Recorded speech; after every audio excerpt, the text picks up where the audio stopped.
Welcome, Gorbachev. Some blame you for the Soviet Union for the continued worsening state during your rule. Is this true? No, absolutely not. The state in which Brezhnev left the economy forced Andropov to call for the restoration of detente, though the Americans no longer cared for it. When I succeeded, it was absolutely disgusting, and I had to pick up the pieces. The Soviet economy was stagnated. The oil, coal, iron and steel industries had plateaued, and it was up to me to improve it. There was a decrease in our gross national product from 5.2% in the 1960s to 2.7% between 1975 and 1980. So what did you do to change this? When I took over in 1985, that December, I made a call for increased scientific and technical cooperation between member states. Although we were good at producing energy and raw materials, they were being made available at low cost to our local societal allies, who had little to offer us in return, and so we weren't getting back what we were putting in. And by 1991, output had significantly reduced. Our trade with other countries was in freefall. Exports decreased by 33% and imports by 45%. Not to mention the fact that there were many supporting countries needed us for economic aid and subsidies. For example, in 1981 to 1986, we were giving Cuba $4 billion in aid and oil subsidies. And in 1981, we gave $1.5 billion of trade credit to Iraq. The Vyacheslav Saikav, the Secretary General of Comecon, contracted the President of the EC Commission, suggesting mutual diplomatic recognition.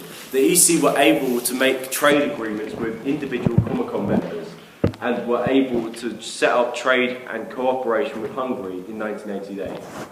Though the Eastern European states were reluctant to contribute to Soviet economic interests, as our earlier systems meant each individual state centrally planned their own economic development and weren't able to contribute to the increasing in popular technology and innovation. What did this mean for the Soviet Union? I am disgraced to admit that we had to require imports from the West, including 69 million tons of wheat from the US. We had been spending at least 15 to 17% of our gross national product on military spending, which ultimately took a lot of money away from areas that needed more development, for example, our healthcare. So when I stepped up in 1985, I realised that the poor economic performance of the state was rooted in our societal and political problems, and so I came up with the concept of glasnost, openness, and perestroika, reconstructing. When I would introduce economic reforms in order to improve the performance of the social economy and maximise the potential of production systems by decentralising the authority of the command economy. However, due to the traditional inflexible views of the central planning system and hardliners in the Politburo, I was met with a lot of opposition. At the end of 1989, we finally ended the supply of cheap fuel to Eastern European states as the strain of the economy was too strong, and to my dismay, this led the economic links with the West to grow a lot stronger. 2 years later, on September 28, 1991, we officially ended Comecon. Why did you finally decide to end Comecon? By 1990, the economy was in reasonable state, but of course I had acknowledged a large fall in living standards for my people, and in March I headed a commission that underlined the urgency of these problems. The commission was many leading economists involved, including the Deputy PM, Dr. Leonid Al-Balkin. We had the responsibility of developing a reform package.